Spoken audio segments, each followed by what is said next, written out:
Pai, no início do ministério, eu lembro que o senhor teve uma visão ou um sonho. De alguma forma, o senhor foi avisado por Deus.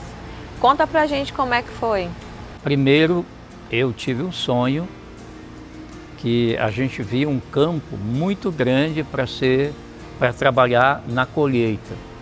E tinha muitos pastores embaixo, mas só que era uma rampa muito lisa.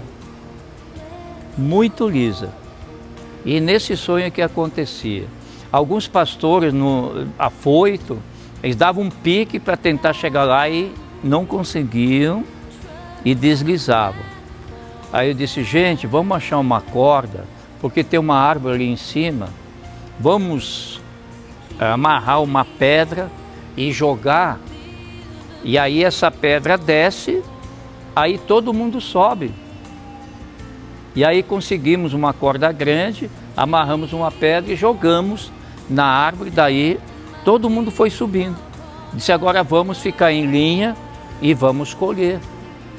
Esse foi um dos primeiros sonhos. E aí o que aconteceu mais adiante? A gente estava em uma consagração lá em Mucajaí e Deus mandou um profeta que era da Assembleia de Deus, lá de Manaus, e deu um recado para a gente, porque toda sexta-feira eu passava a noite lá na igreja, que eu estava me sentindo insatisfeito como pastor, porque havia muita luta, muito problema, e eu disse, Senhor, Tu me chamou, mesmo com todas as minhas deficiências, para ser pastor, mas eu não aguento ficar desta forma. E o Senhor só ouvindo as minhas orações. Aí num sábado a gente foi em Mucajaí, em uma consagração que o apóstolo Francisco cuidava da igreja lá. E o que aconteceu? Nós estávamos orando, era piso de chão ainda, estávamos orando, nem tinha visto o rapaz chegar, o missionário Erisvaldo, né, se não me engano. Aí eu ouço aquele brado, Antônio. Ué. Aí ele veio na minha direção e disse, eis que eu ouvi a sua oração. Eu ouvi. E estou preparando um rebanho em que você vai pastorear, você vai amar pastorear esse rebanho, e o rebanho vai lhe amar como pastor. Mas te prepare, porque vai doer. Assim como uma criança é arrancada do útero da sua mãe, vai doer. E aí o que aconteceu? A vida continuou, e aí nós tínhamos o costume de orar às 4 da manhã, e aí quando eu orava uma meia hora, depois ficava no altar, meditando a palavra de pé, na direção da porta.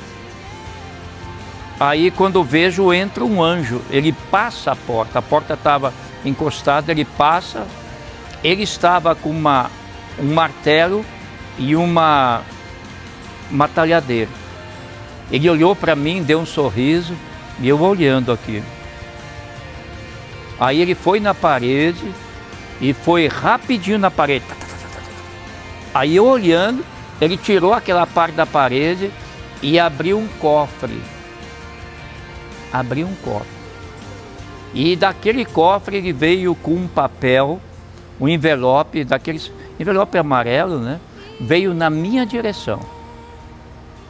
Na minha direção. E chegou mais ou menos uma distância assim e disse, o Todo-Poderoso manda te perguntar, você perdoa? Eu engoli em seco assim, e eu li, o que é isso?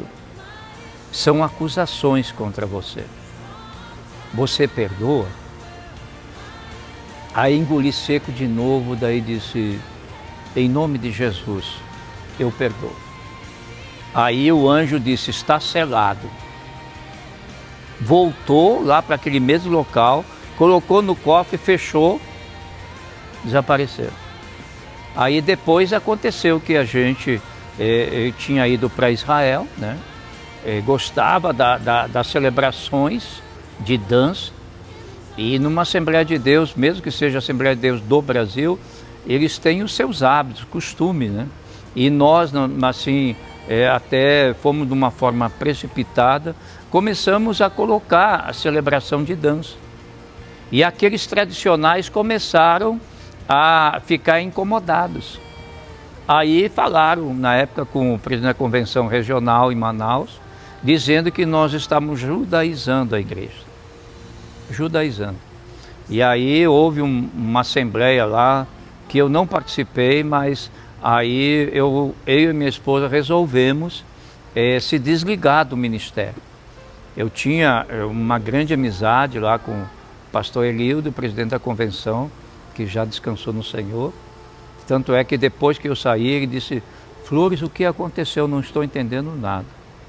Eu disse: não, pastor, deixe que o Senhor está no controle.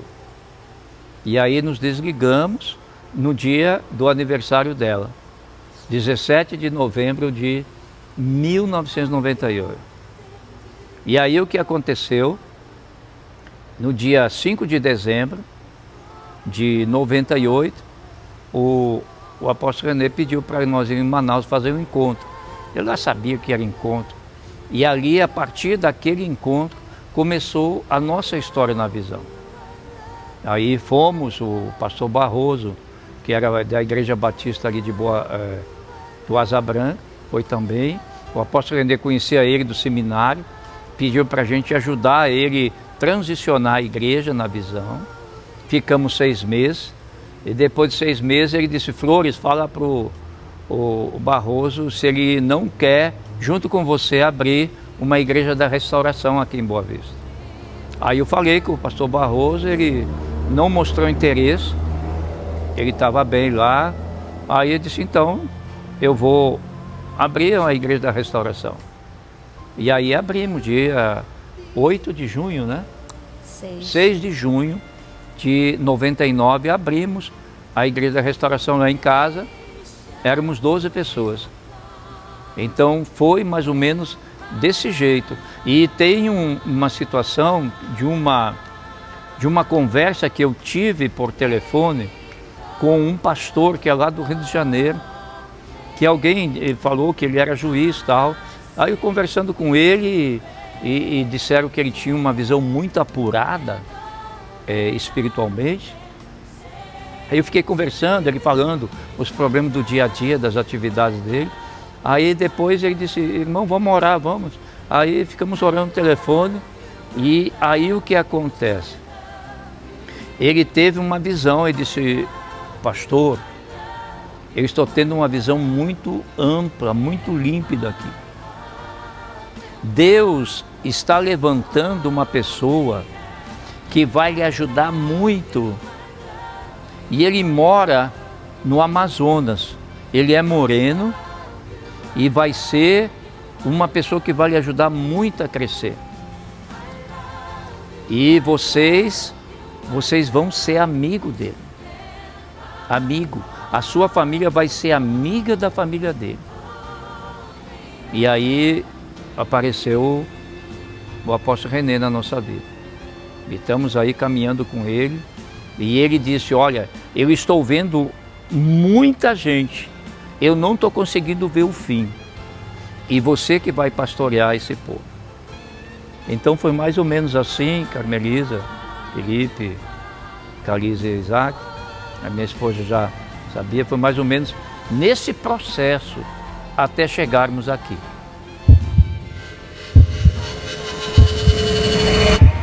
Mãe, a senhora já foi 43 vezes em Jerusalém, né? Eu queria saber como é que foi a primeira vez. Foi amor mesmo à primeira vista? Foi, meu filho, foi amor à primeira vista.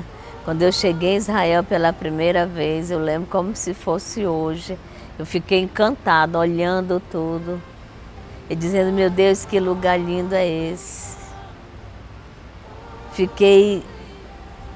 Eu acho que eu tinha que ter colocado até um bombom na minha boca para não babar, porque tudo eu me admirava. Eu digo: que cidade linda, até porque Eu nunca, assim, o meu sonho era conhecer o Egito, não era Jerusalém.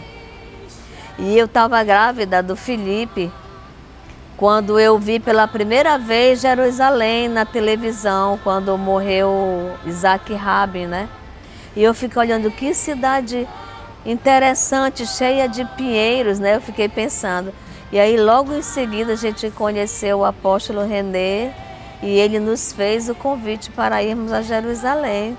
E nós fomos a Jerusalém. E ele nos levou no Monte Carmelo. E era assim na viração do dia.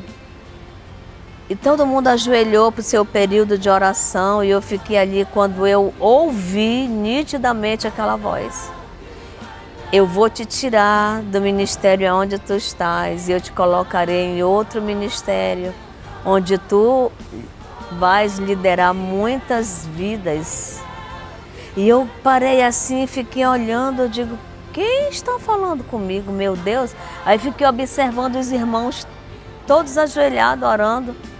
E aquela voz, sou eu que estou falando. Eu vou te tirar do ministério em que tu estás e eu vou te colocar em outro ministério, porque nesse ministério eu vou te usar no ensino. E eu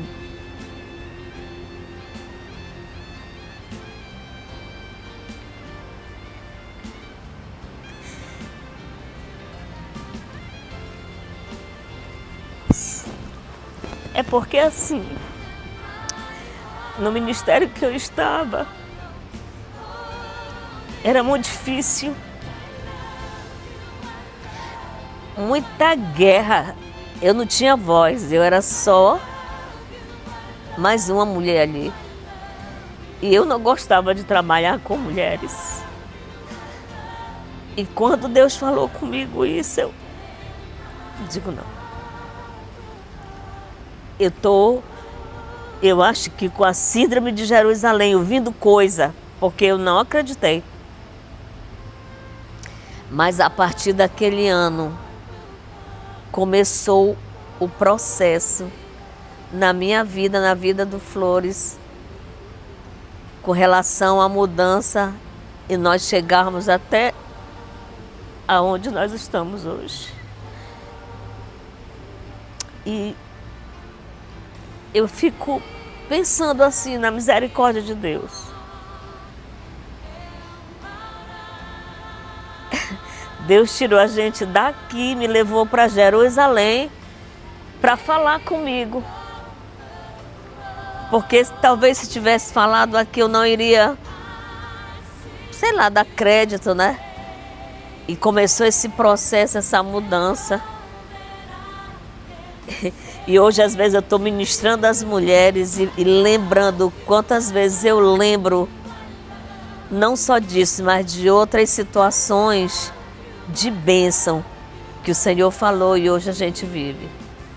E eu sou muito agradecida a Deus, porque Deus verdadeiramente, Ele mudou o nosso pranto em baile.